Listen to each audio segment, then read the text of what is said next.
ሰላም አለይኩም። አርረሕማኑ ዐለል ዐርሺ እስተዋ የሚለውን አይ ተቆጣጠረ ነው ብላችሁ የምትፈስሩ ሰዎች በይሃቂ ፊ ኪታቢሂ አስማ ወሲፋት የተሰኘ ኪታባቸው ላይ ምን እንዳሉ ተመልከቱ። ይህ ኪታቡ የምታዩት አስማ ወሲፋት የበይሃቂ ኪታብ ነው።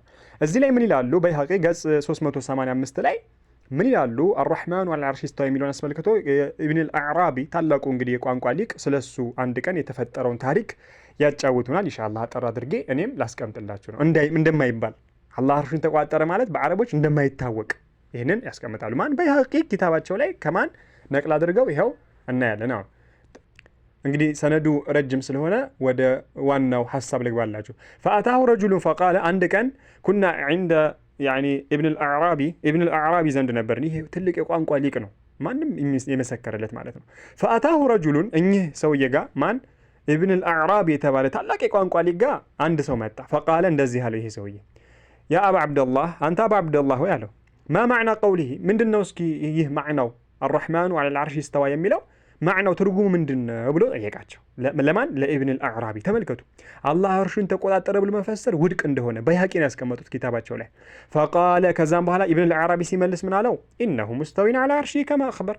አላህ ከዐርሹ በላይ ነው እንደሱ እንደነገረን ምን አዲስ ነገር አለ? ኸላስ ሲል ፈቃለ ረጁሉን ከዛም በኋላ እዛው ከተቀማመጡት ኢብኑል አዕራቢ እንደነገርኳቸው ታላቅ የቋንቋ ሊቅ ነው፣ ኢብኑል አዕራቢ ይባላል። ከዛም በኋላ እዛው ተሰብስበው ከተቀመጡት ውስጥ አንዱ ምን አለ? ኢነማ ማዕና ቀውሊሂ እዚህ ጋር እኮ ይሄ እኮ ትርጉሙ አለ ኢስተዋ የሚለው ማለት ነው። ቀውሊሂ ኢስተዋ አይ ኢስተውላ ነው አለ፣ ተቆጣጠረ ማለት ነው አለ። ተመልከቱ፣ ማን ፊት? ኢብኑል አዕራቢ ፊት። የቋንቋው ሊቅ አጥቀው ቁጭ ብሏል። እሱ እንደዚህ ያወራ። ልክ እንደዚህ ሲል ፈቃለ ለሁ ኢብኑል አዕራቢ ምን አለው ለዚህ ሰውዬ? ማ ዩድሪክ አለው። ምን አሳወቀህ አንተ? ምን አሳወቀህ ብሎ ቆጣ አለበት። ምን አሳወቀህ አለው። ለምን ዝም አትልም? በማታውቀው አትግባ እንደማለት ማለት። ከዛ በኋላ ምን አለው? አልዓረቡ አረቦች እኮ ላ ተቁሉ አትልም ኢስተውላ ዐላ ዐርሺሂ ፉላን እከሌ እኮ በአርሹ ላይ ተቆጣጠረ አትልም አረብ ምን እስከሚሆን ድረስ ሐታ የኩነ ሊሁ ፊሂ ሙዳድ ተቃራኒ ኖሮት ተቃራኒውን አሸንፎ ሲቆጣጠር ነው እንጂ በአረቦች ዝም ብሎ እንደው አርሹን ተቆጣጠረ እንደዚህ ዛን ተቆጣጠረ አይባልም።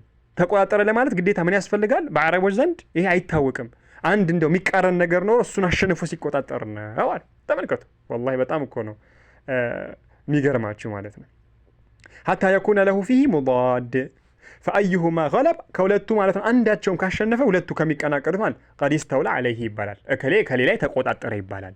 ስለዚህ ወላሁ አላህ ደግሞ ላ ሙዳደ ለሁ አላህ ሱብሓነሁ ወተዓላ ደግሞ እሱ የሚቀናቀነው የለም። ስለዚህ ተቆጣጠረ ተብሎ አይፈሰርም። ማን ነው አላህ ሱብሓነሁ ወተዓላ የሚቀናቀነው ኖሮ ነው አላህ አርሹን ተቆጣጠረ የሚባል? ውድቅ ነው። ይሄ ውድቅ ነው።